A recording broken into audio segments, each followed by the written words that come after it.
وہ بیگم کو کہے گا تمہارے پاس اتنا سونا پڑا ہوا ہے, کسی کاروبار میں ہی لگا دو. کیا کر لو بھائی؟ کسی کاروبار میں ہی لگا دو. میرے پاس ایک بڑا بہترین پلاٹ ہے, میں پلاٹ خرید کے بیچوں گا, جو پروفٹ ہوگا بیگم ہم آدھا آدھا کریں گے. اس کے بعد گیا وہ پیسہ, ختم, برباد. شوہر سے نکلوائے گا کون؟ نہیں آ رہی میرا خیال ہے بات سمجھ میں. تو یہ شوہر کے برے ہونے کی دلیل ہے کہ تو اپنی بیوی کے مال کا محافظ ہے نا. تجھے کیا چاہیے تھا؟ جب کسی نے اپنی بیٹی تیرے حوالے کی ہے تو اس کے مال کی حفاظت کر, نہ کہ تجھے کیا کاروبار کا تجربہ ہے؟ کبھی زندگی میں تو نے ایک ٹماٹر نہیں بیچا.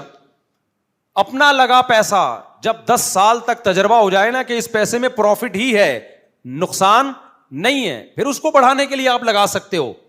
پھر بھی نہ لگاؤ, میں تو کہتا ہوں. خواتین کا پیسہ اکثر شوہر کھا جاتا ہے.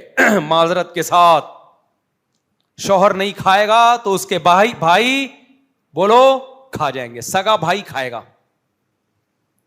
سگا بھائی نہیں ہوگا تو چاچو, جس کو پہلے چچا کہا جاتا تھا, اب کیا کہتے ہیں؟ چاچو, بروزن چاقو, وہ کھا جائے گا. خواتین کا پیسہ چور نہیں کھاتے, اس کے اپنے ریلیٹیوز کھا جاتے ہیں. اور خواتین نرم دل کی ہوتی ہیں. جب ان کو کہا جاتا ہے دیکھو یہ اتنا زبردست پیکج, اور ظاہر ہے پیسے کو ڈبل کرنے کا شوق دنیا میں ہر شخص کو ہوتا ہے. کسی خاتون کو اپنے ابا سے 1 کروڑ کی وراثت ملی ہے, اس کا دل چاہے گا کہ یہ 1 کروڑ کسی طریقے سے کتنے ہو جائیں؟ 2 کروڑ. سمجھ رہے ہو؟ پھر یہ 2 اگلے سال کتنے ہو جائیں؟ 4 کروڑ. تو جو بھی کوئی ایسا پیکج لے کے آتا ہے کہ میرے پاس 1 کروڑ کو 2 کرنے کا پیکج ہے, تو وہ پھر وہ اس کو سمجھاتا ہے ایکچولی دیکھیں یہ وہ, برباد گئے. میرے گھر والوں کو بھی جو کچھ ملا نا, وراثت میں ملا یا سونا وونا ملا, میں نے اب تک نہیں لیا. حالانکہ کاروبار ہم بھی کرتے ہیں بھائی, کیا خیال ہے؟ نہیں لیا اب تک نہیں. کتنے سال ہو گئے میری شادیوں کو, یعنی پرانی والی تو بہت پرانی ہو گئی شادی, اور اس کے بعد پھر بھی کتنا سچ, جس میرے گھر والوں سے کوئی خاتون جا کے پوچھ سکتی ہیں, مجھے نہیں پتا ہوتا میرے گھر والوں کے اکاؤنٹ میں کتنے پیسے ہیں, ان کے پرس میں ان کا ذاتی کتنا سونا ہے نہیں ہے. کیونکہ ہم نے اپنے شیخ سے ایک بات سیکھی ہے, بھائی ہمیشہ یہ دیکھو تمہاری جیب میں کیا ہے, بس دوسرے کے, چاہے وہ اپنی بیوی ہی کیوں نہ ہو, بھول جاؤ اس کی جیب میں کیا ہے. گھر والوں نے کئی دفعہ کہا بھی یہ کاروبار میں لگاؤ, نہ, کل ڈوب جائیں گے, تعلقات کیا ہوں گے؟ بولو خراب. نہ بھی خراب ہو تعلقات, انگلی اٹھ سکتی ہے کہ ایسا تو نہیں انہوں نے ڈبوئے ہوں. وسوسہ آ سکتا ہے کہ نہیں آ سکتا؟ جب یہ مزاربت اسکینڈل نہیں شروع ہوا تھا, ایک مفتی آیا تھا فراڈی, ہر پاگل سے پاگل تو پاکستان میں مفتی بنا ہوا ہے. جن چڑیل بھوت بھگانے والا مفتی, کاروبار میں لوگوں کے پیسے لے کے لگانے والا جو بزنس مین ہونا چاہیے اس کے نام کے ساتھ بھی کیا لگا ہوا ہے؟ مفتی. ہر پاگل آدمی کے نام کے ساتھ کیا لگا ہوا ہے؟ مفتی. خوابوں کی تعبیر بتا رہا ہے مفتی فلاں صاحب, مفتی فلاں صاحب, کوئی کرائٹیریا ہے ہی نہیں بھائی. تو جب مزاربت اسکینڈل شروع ہوا تھا نا, تو اس وقت بہت لوگوں نے کہا اتنا پیسہ لگاؤ. رفیع بھائی بھی آئے تھے ہم سے مشورہ لینے کے لیے, اتنے پیسے بہت زبردست ڈبل کر کے. میں نے کہا یہ total A to Z fraud ہے. قسمیں اٹھا کے کہہ رہا تھا میں, قسمیں اٹھا کہہ رہے ہیں نہیں اتنے بڑے بڑے علماء نے پیسہ لگایا. میں نے کہا ہم علماء کے جوتیوں کے خاک کے برابر بھی نہیں ہیں دین کے معاملات میں. مسئلہ بتائیں, شرعی مسائل بتائیں, یہ بتائیں یہ حلال ہے یہ حرام ہے. میں نے کہا کاروبار کے معاملے میں حلال حرام میں تو علماء کی رائے معتبر ہے.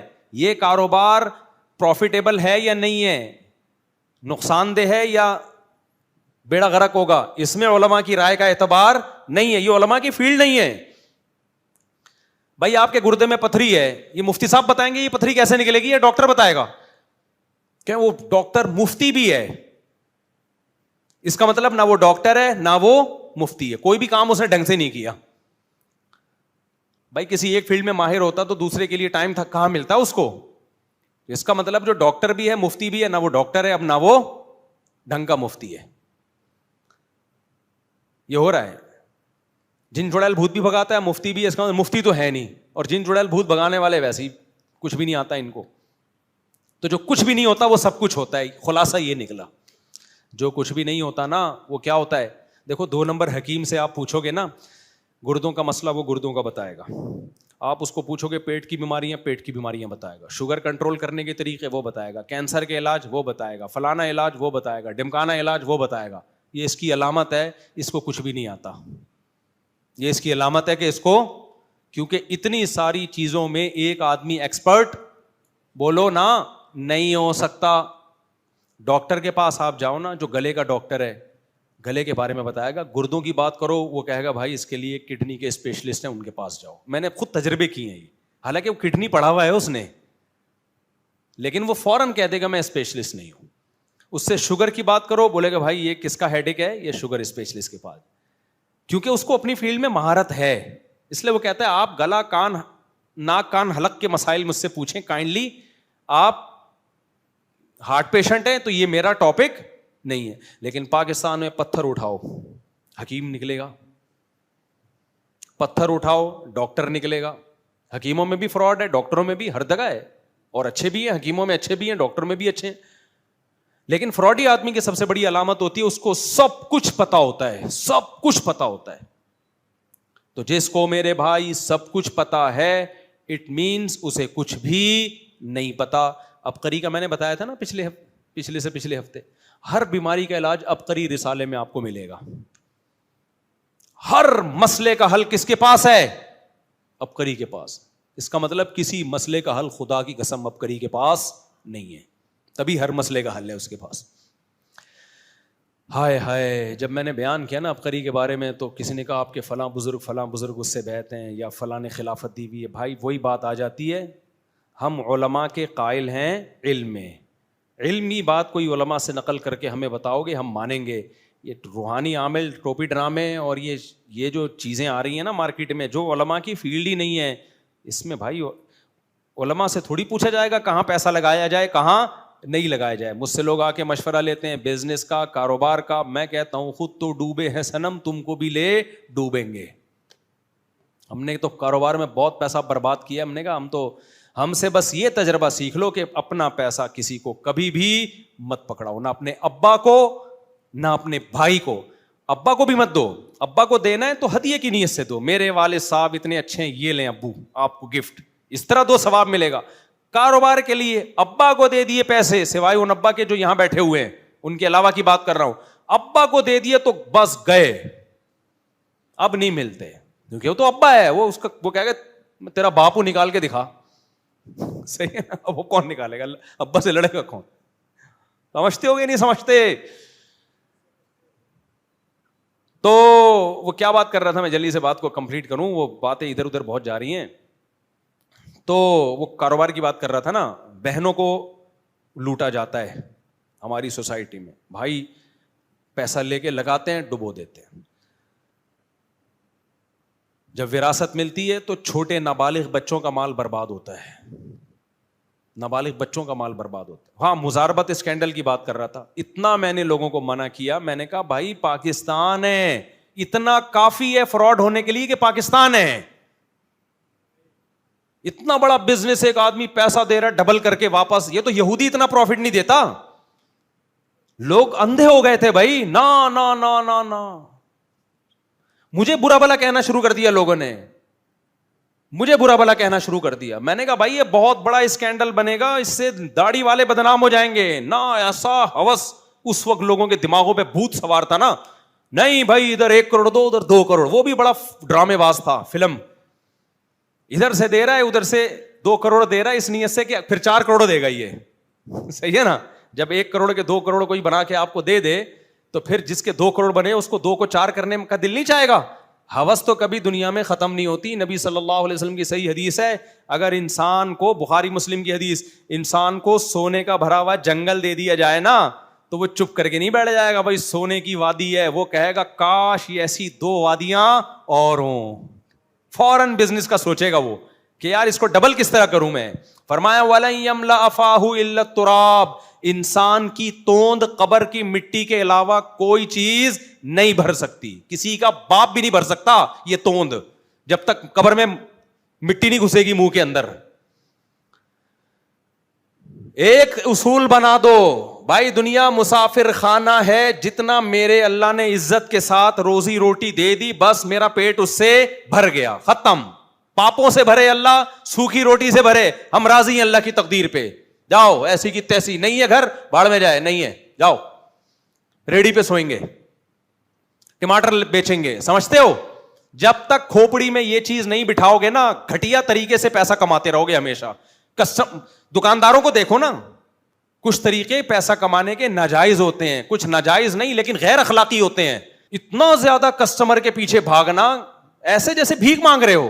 یار چھوڑ دو اس کو یار, جو تمہاری قسمت کا کسٹمر ہوگا تمہاری دکان پہ آ جائے گا. تم نے اشتہار لگا دیا, لیکن آپ دیکھو کسٹمر کے پیچھے پیچھے پیچھے پیچھے, سر آپ آئیے پلیز آئیے پلیز آئیے. ہوٹلوں میں دیکھ لو آپ کیا ہو رہا ہے, کوئی بندہ گزر رہا ہے اس کے پیچھے پیچھے جا رہے ہیں, ہمارے ہوٹل میں گھسو. بھائی چھوڑ دو یار, کیوں بھکاری پن, بھیک مانگنے کا یہ بھی ایک طریقہ ہے.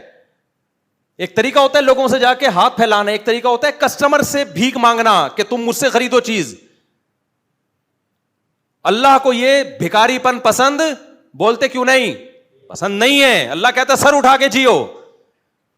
آپ بھی تو کسٹمر کو کچھ بیچ رہے ہو نا, اس کو فائدہ دے رہے ہو, تو بھی کس بات کی بھائی, اس کے سامنے جھکنا کس بات کا. پہلے سعودی عرب میں کی دکانوں میں بڑا استغنا تھا, اب عرب بھی خراب ہوتے جا رہے ہیں. ہمارے فرماتے تھے سعودی عرب ہم جاتے تھے نا کوئی چیز خریدنے, عربی کی دکان پہ ہوگی, یہ گھڑی دکھاؤ, وہ کہتا ہے یہ دیکھ لو نا رکھی ہوئی ہے نا. صحیح ہے نا, ایک آدھ دفعہ دکھا دی, اس کے بعد لینا ہے لو, نہیں تو پتلی گلی سے نکلو. کہا یہاں کیا ہوتا ہے, پیچھے پیچھے بھاگ رہا ہے, فون آئے گا لے رہے ہیں کائنڈلی. بس کرو بھائی, کیوں مخلوق کے سامنے زبان ٹیڑھی نہیں کرنی, بس جھکنا نہیں ہے مخلوق کے سامنے. میں یہ نہیں کہہ رہا آپ تکبر کریں, بد اخلاقی کریں, نہ نہ نہ, بد اخلاقی نہ کریں. اپنے کسٹمر سے خوش اخلاقی سے پیش آئیں, عزت دیں, چاپلوسی مت کرو. عزت دینا, خوش اخلاقی سے پیش آنا الگ چیز ہے, چاپلوسی کرنا الگ. آج دکاندار کسٹمر کی چاپلوسی کر رہا ہے, خوشامدیں کر رہا ہے, بھکاری پن بنا ہوا ہے. کسی مارکیٹ سے گزرنا مشکل ہو جاتا ہے نا, ہاں باجی ادھر آئے بیٹھے, ٹھیک ہے نا, صوفی صاحب وہ جا رہے اپنے کام سے, اسٹول اس کے پیچھے پیچھے لے کے جا رہے ہیں, ادھر آ جا بس. ایسے ہی موقع کے لیے نبی نے فرمایا کہ الا وان نفسا لن تموت حتى تستكمل رزقا. فرمایا نبی صلی اللہ علیہ وسلم نے, خبردار کسی انسان کو اس وقت تک موت نہیں آ سکتی جب تک وہ اپنے رزق کا آخری نوالا بھی نہ کھا لے. ایک لقمہ بھی میرے اور آپ کے مقدر میں جو لکھا ہوا ہے نا, وہ کسی اور کے پیٹ میں نہیں جا سکتا. فاجملوا فی الطلب, فرمایا پھر رزق طلب کرنے میں اعتدال سے کام لو, جو تمہارے مقدر کا ہے وہ تمہیں مل کے رہے گا. تو ذلیل ہونے سے کیا فائدہ بھائی, نہیں آ رہی میرا خیال ہے بات. مت اپنے چہرے کو لوگوں کے سامنے ذلیل کرو, مت بھیک مانگو لوگوں سے, مت کاروبار کے نام پہ الو بناؤ جب تک اپنا ہے. میں دوبارہ واقعہ ریپیٹ کر دیتا ہوں, کردار کو میں چینج کرتا ہوں تاکہ جس کا واقعہ اس کے سمجھ میں نہ آئے. ہمارے ایک دوست نے فون کیا, وہی کاروباری مشورے کے لیے. میں نے ان کو کہا بھائی میں کاروباری مشورے نہیں دیتا, ٹھیک ہے میرا کاروبار ہونا الگ چیز ہے, لیکن میں اتنا کوئی ایکسپرٹ تھوڑی ہو گیا ہوں کہ میں ایک آفس کھول دوں, لوگوں کو مشورے دینا شروع کر دوں.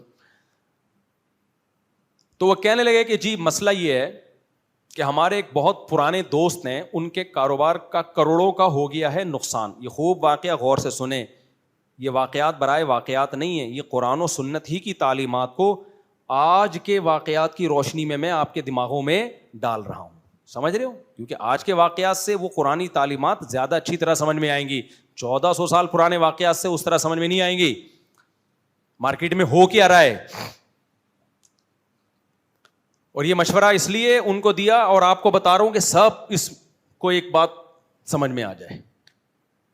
کہنے لگے جی کروڑوں کا نقصان ہو گیا ہمارے دوست کا. اے نے پوچھا مجھ سے کہ جو بی میرا دوست ہے اس کا فون آیا ہے کہ اس کا کئی سال کا بزنس تباہ ہو برباد ہو گیا. اب اسے دوبارہ اپنے پاؤں پہ کھڑے ہونے کے لیے 15-20 کروڑ روپے چاہیے. کتنے چاہیے؟ ہو سکتا ہے 15-20 ارب چاہیے ہوں, میں فیگر چینج کر رہا ہوں, کچھ بھی ہو, ہمیں اس سے کیا لینا دینا, میں تو مثال سے مطلب ہے نا. کتنے چاہیے بھائی؟ 15 سے بولو 20 کروڑ روپے چاہیے. اس نے مجھ سے یعنی بی نے اے سے رابطہ کیا ہے کہ یار تم بھی کروڑ پتی آدمی ہو, اتنے کروڑ مجھے دے دو, اور مجھے ایکسپیرینس بزنس کا بہت ہے, 6 مہینے میں انشاءاللہ تمہارا اصل سرمایہ بھی لوٹا دوں گا, اصل انویسٹمنٹ بھی, اور اتنا پروفٹ بھی ہوگا, وہ بھی تمہارے حوالے, دے دنا دن. نہیں آئی بات سمجھ میں؟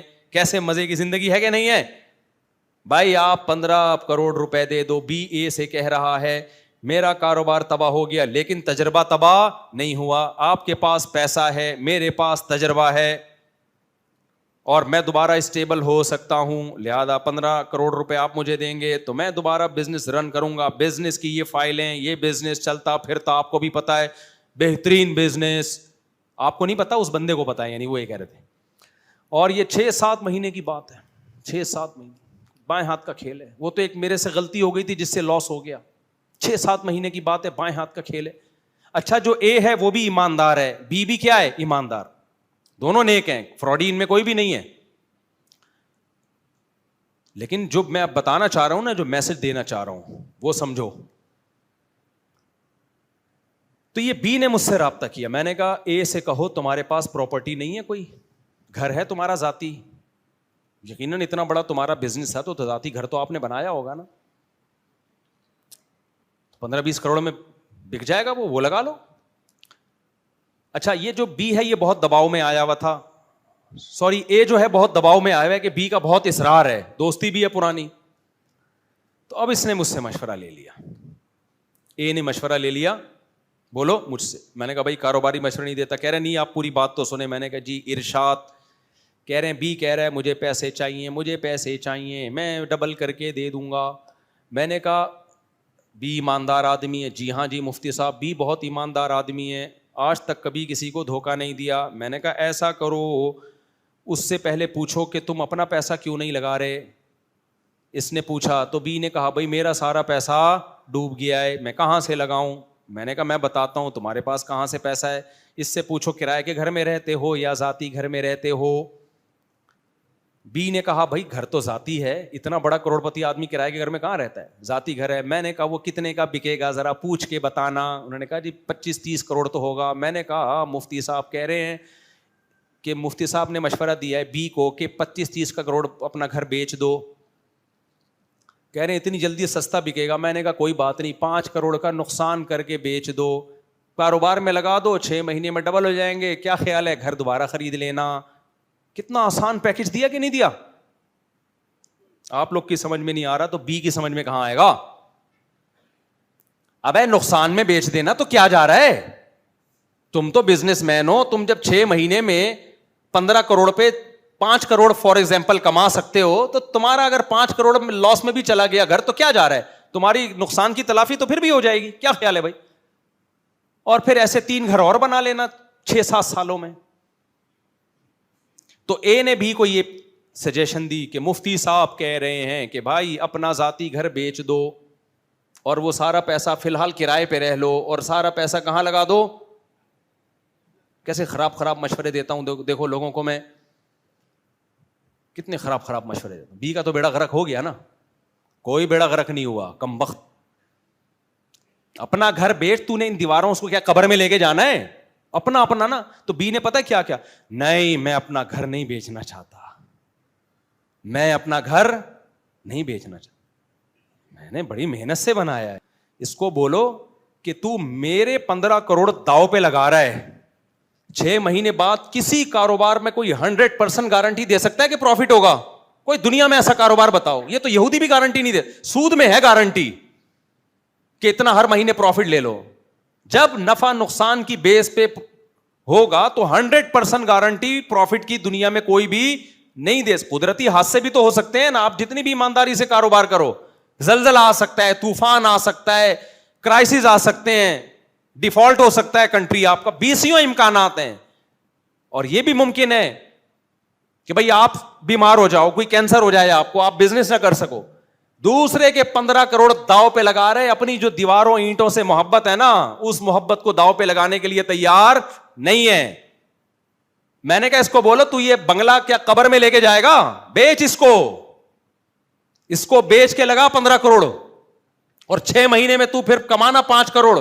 ابھی 2.5 کروڑ یہ تجھے دے رہا ہے, تو کہنا 2.5 کے بجائے 5 کروڑ پورے تیرے ہوئے.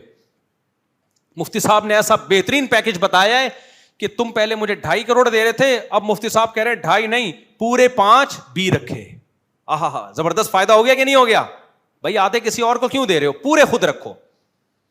ہمارے والد صاحب کہا کرتے تھے, بیٹا جب کوئی آئے نا بولے کہ بھائی مجھے 2 لاکھ روپے چاہیے اور میں بزنس کر کے اتنا پروفٹ لوں گا, اس لیے 2 لاکھ آپ دے دیں یا 1 لاکھ آپ دے دیں, 1 میں لگاؤں گا, تو جو پروفٹ ہوگا آدھا آدھا کریں گے. تو اس کو یہ کہا کرو کہ پورے تو ہی لگا لے اور پروفٹ پورا تو ہی رکھ لے. نہیں یہی بات, یعنی تیرے فائدے کا مشورہ دے رہا ہوں کہ مجھے آدھا دینے کی اس تکلف کی کیا ضرورت ہے بھائی, اس تکلف کی کیا ضرورت ہے؟ ہم ایسا پیکج لے کر آئے ہیں, پورا پروفٹ کس کا؟ آپ کا. آج سے پورا پروفٹ کس کا ہوا؟ آپ کا ہوا. ہم وہ بتا رہا ہوتا ہے, نہیں اصل میں چاہ رہا ہوں کہ آپ کے اتنے بچے ہیں, اتنی بیویاں ہیں, تو ایسا ہو. میرے ساتھ تو یہ ہوتا رہا ہے, اب تو نہیں ہوتا, پہلے بہت ہوا. تو آپ ذرا پیسہ لگا دیں, تو میں چاہتا ہوں کچھ آپ کا بھی سیٹ اپ چل پڑے. تو میں اسے کہتا ہوں پورا آپ ہی لگا دو. پورا کیا کر دو؟ آپ لگا, اور پورا پروفٹ آپ رکھو, اور جو نفع آئے گا نا اس سے آپ دوسری تیسری چوتھی شادی کر لو. نہیں یہی بات سمجھ میں, یعنی بجائے اس کے کہ ہمارے گھروں کو آپ چلاؤ, آپ اپنے گھر بڑھا کے انہیں کو چلانا شروع کر دو. پھر میں آپ کے پاس آؤں گا کہ آپ کی 4 ہیں اور اتنا خرچہ ہے, تو 1 کروڑ مجھے دے دیں آپ, ٹھیک ہے نا. میں چاہتا ہوں کاروبار میں پیسہ لگاؤں, آدھے آپ کو دے دیا کروں تاکہ آپ کا گھر بھی چلتا رہے. پھر دیکھتا ہوں تو نکالتا ہے کہ نہیں نکالتا پیسے. یہ ڈرامے بازیاں کیوں ہو رہی ہیں خوب سمجھو. میرا مقصد نہ A کی غیبت ہے نہ B کی غیبت ہے. میرا مقصد یہ کہ B کے دل میں لالچ ہے, ضرورت نہیں ہے. یہ کیا ہے؟ ضرورت ہوتی ہے کینسر ہو گیا خدا نخواستہ, علاج کے پیسے نہیں ہے, ٹانگ ٹوٹ گئی جڑ نہیں رہی, اس کو ضرورت کہتے ہیں. یہ ہوس ہے کہ میرا ذاتی گھر نہ بک جائے. کیوں نہ بک جائے تیرا ذاتی گھر؟ لوگ کرائے پہ نہیں رہتے کیا ہے بھائی؟ وہ پاگل ہے کیا؟ اور بہتر نہیں ہے کہ ہم اتنا تعاون کسی کے ساتھ کر رہے ہیں تو کسی غریب کو گھر دلا دیں ہم. تمہارے پاس گھر تو ہے نا, بہت سے لوگوں کے پاس تو کرائے کے دینے کے لیے گھر نہیں ہے, پیڑے کھانے کے لیے ہر آدمی آیا ہوا ہے. تو بھائی میرا مقصد نہ A کی غیبت نہ B کی غیبت, میرا مقصد آپ کو بتانا یہ خودداری پیدا کرو اپنے اندر. کیا پیدا کرو؟ خودداری. اپنا کھاؤ, اپنا کماؤ, کسی کی جیب پہ نظر مت رکھو. اور اس کی علامت کیا ہے؟ آپ کا دوست اپنی پوری آمدن آپ کو بتاتے ہوئے ہچکچائے نہیں. اگر آپ کے ریلیٹو آپ کو اپنی پوری تنخواہ پوری آمدن بتاتے ہوئے ہچکچا رہے ہیں, اس کا مطلب وہ برے نہیں ہیں, آپ برے ہو. ان کو آپ سے خطرہ ہے کہ اگر ان کو بتا دیا نا میرے پاس کتنا پیسہ ہے تو میرا پیسہ سیو بولو نہیں ہے. لوگ حکومت کو پورا پیسہ کیوں نہیں بتاتے؟ ان کو پتا ہے سیو نہیں ہے, ٹیکس ٹھیک ٹھاک ٹیکس لگ جائے گا. تو یہی کام کب کہاں ہو رہا ہے؟ یہی بھائی کو بتاتے ہوئے, بہن کو بتاتے ہوئے, شوہر بیوی کو بتاتے ہوئے, بیوی شوہر کو بتاتے ہوئے. ایک خاتون نے مجھے کہا کہ میرے میاں مجھے پوری آمدن بتاتے ہی نہیں ہے, پتہ نہیں کتنا کما رہے ہیں, بتاتے ہی نہیں ہے, بتاتے ہی نہیں ہے. میں نے کہا آپ کے جو میاں آپ کو نہیں بتا رہے نا آپ کی کتنی, اب ان کی کتنی آمدن ہے, یہ آپ کا فالٹ ہے. یہ کس کا فالٹ ہے؟ اس کو ڈر ہے, اس کو ڈر ہے کہ میرا پیسہ سیو بولو نہیں رہے گا. اور میں نے کہا آپ کے پاس بھی جتنا گولڈ ہے, جتنا پیسہ ادھر ادھر سے آپ کو ملتا ہے, آپ اپنے شوہر کو بتاتی ہو؟ کہتی ہے نہیں. میں نے کہا یہ آپ کے شوہر کے غلط ہونے کی بولو نا علامت. نہ شوہر کو بیوی پہ اعتماد ہے اور نہ بیوی کو شوہر پہ اعتماد. سمجھتا نہیں ہے بات کو. شوہر بھی نہیں بتاتا بیوی کو, اس کو پتا ہے اتنے خرچے بڑھا دے گی کہ میرے لیے سروائیو کرنا مشکل ہو جائے گا. اور بیوی بھی نہیں بتاتی میاں کو, اس کو پتا ہے جب اس کو میاں کو پتا چلے گا اچھا میری بیگم کے پاس تو اتنا پیسہ آ رہا ہے, وہ بھی گھر میں ہاتھ کھینچ لے گا. سمجھتے ہو؟ وہ بھی جو اس نے لائف دی ہوئی ہے اس میں کیا کرے گا؟ ڈنڈی مارنا شروع کر دے گا. تو یہ ہماری سوسائٹی کا ایک نیگیٹو پہلو ہے کہ ہمارے سامنے کوئی کسی کو اپنی آمدن اور بتانی بھی نہیں چاہیے, وہ ٹینشن دے گا آپ کو. وہ کیا کرے گا؟ یہ تو میں نے بتایا کہ لوگ پیسہ مانگتے ہیں ضرورت کی بیس پہ نہیں بلکہ عیاشی کے لیے. دوسرے کے پیسے سے بزنس کریں گے اور پھر ڈبو کے بیٹھ جائیں گے, پھر اس کو بول دیں گے کہ دیکھو. آپ کو لوگ حقیقت پتہ ہے کیا ہے؟ میں پہلے اس بات پہ بہت حیران ہوتا تھا کہ مالک مکان لوگ اکثر کرایہ داروں کو بہت ٹینشن دیتے ہیں. آپ نے دیکھا ہوگا مالک مکان اور کرایہ داروں میں یہ جھگڑے, نل کا ٹوٹ گیا, کرایہ دار کہہ رہا ہے یہ تمہاری ذمہ داری ہے, مالک مکان کہہ رہے ہیں نہیں ہم نہیں لگائیں گے. یہ جھگڑے بہت ہوتے ہیں نا. بولتے کیوں نہیں بھائی, گھر پرانا ہو گیا کلر کرا کے دو. کرایہ دار کہہ رہا ہوتا ہے مالک مکان سے کیا کرا کے دو, کلر کرا کے دو. مالک مکان کہتا ہے ہم نہیں کرائیں گے, کرایہ دار کہتا ہے تمہارا گھر ہے تمہاری ذمہ داری ہے. یہ پھڈے چلتے ہیں کہ نہیں چلتے؟ بل زیادہ آ گیا, اس پہ جھگڑے مالک مکان, موٹر خراب, اس پہ جھگڑے. ہر گھر میں مالک مکان اور کرایہ دار کا کچھ نہ کچھ پٹیک بولو چل رہی. میں یہ سمجھتا تھا کہ مالک مکانوں کی طرف سے زیادتی ہوتی ہے کرایہ داروں پر, لیکن یہ یک طرفہ معاملہ نہیں ہے, یہ زیادتی دونوں کی طرف سے ہوتی ہے. اصل میں ہماری سوسائٹی میں کسی کو کسی پہ اعتماد اب رہا نہیں ہے. جب کرایہ دار مالک مکان کو فون کر کے کہتا ہے نا نل کا ٹوٹ گیا ہے یہ صحیح کرا دو, مالک مکان کے دل میں پتہ ہے کیا آئے گا؟ اس نے جان کر بے احتیاطی کی ہے, اپنا گھر سمجھ کے اس نے استعمال نہیں کیا. اگر میں نے اس کو نلکے کے پیسے دے دیے نا, کل دوسرا نلکا توڑے گا. یہ سمجھ میں آ رہی ہے بات؟ اگر میں اتنا اچھا بن گیا نا, نلکا ٹوٹ گیا یہ لو, اگلے دن کہے گا ٹائل اکھڑ گئی ہے واش روم کی, پرسوں کہے گا وہ لائن لیک کر گئی ہے گٹر لائن, ترسوں کہے گا سیڑھیوں کا ایک وہ اکھڑ گیا ہے, اس اگلے دن کہے گا کھڑکی گر گئی ہے, چوتھے دن کہے گا زلزلہ آ گیا پورا گھر تباہ ہو گیا ہے. اور یہ ہوتا ہے. اور کرایہ دار کو بھی مالک مکان پر اعتماد نہیں ہے. اس کو پتا ہے کہ اگر واقعی میں بھی نل کا ٹوٹا ہے نا تو میں بولوں گا تو پہلی دفعہ میں پیسے نہیں ملیں گے, لہذا وہ جتنا کیس ہوتا ہے نا اس کو ڈبل کر کے پیش کرتا ہے کہ خرچہ ڈبل کر کے بتاؤ, ہو سکتا ہے لچڑ پنے میں آدھا کم از کم نکل آئے. نہیں آئی میرے خیال ہے بات؟ یعنی جتنا خرچہ آ رہا ہے نا ڈبل کر کے بتائے گا, ڈبل. تو دونوں کو ایک دوسرے پر, اور یہ پاکستان میں مسئلہ ہے یہ, جب بھی آپ کسی سے بزنس کر رہے ہوتے ہو آپ کو پتا ہے جو پہلے ٹوپی کرا دے گا وہ حاوی آ جائے گا. اگر آپ نے شرافت سے معاملہ کرنے کی کوشش کی تو دوسرا آپ کے اوپر پورا ہیلمٹ لا کے تھوپ دے گا وہ. اسی لیے لوگ کیا کر رہے ہوتے ہیں, لچڑپن دکھا رہے ہوتے ہیں, ہے ہی نہیں میرے پاس میں کہاں سے دوں, جھوٹ بول رہے ہوتے ہیں بھائی, میں ہے ہی نہیں. ان کو پتا ہے بول دیا نا ہے وہ تو پھر تو چھوڑ دے گا مجھے. صحیح ہے, گھننے بن رہے ہوتے ہیں. میں نے ایک دفعہ کاروبار میں پیسے لگائے نا, طے یہ ہوا تھا کہ ہر مہینے جو ہے وہ اصل رقم تو ڈبو دی اس نے, اصل رقم نہیں جو پروفٹ تھا وہ تو ہوا نہیں. اب طے یہ ہوا کہ تھوڑے تھوڑے کر کے جو میرا قرضہ ہے نا وہ لوٹائے گا وہ ہر مہینے. اب میں جب بھی اس کے گھر جا رہا ہوں نا پیسے مانگنے, میرا بچہ بیمار, میرے ماموں کی طبیعت خراب, میرے چاچو کو یہ ہو گیا, میں نے کہا ایک ہی دفعہ جتنے لوگوں کا انتقال کروانا ہے نا لسٹ بنا کے دے دے مجھے, تو میں اتنا بیزار آ گیا. ایک دفعہ جس کی ٹانگ ٹوٹنی ہے, جس کا بائک سے گر کے کھوپڑا خراب ہونا ہے, ایک دفعہ لسٹ بنا دے, اور جو بچ جائے نا خاندان میں وہ مجھے بتا دے, میں اس تاریخ کو آ جاؤں گا. یہ ہر جگہ ہوتا ہے. جب آپ پیسے مانگنے جاؤ وہ کہے گا بھائی میرے یہ ہو گیا, اس دفعہ یوں ہو گیا, اس دفعہ یوں ہو گیا. ہمارے تو پیسوں کے معاملات بہت چلے ہیں لوگوں سے, بہت کم لوگ اس معاملے میں کلیئر ہیں. تو بھائی خودداری پیدا کرو. کیا پیدا کرو؟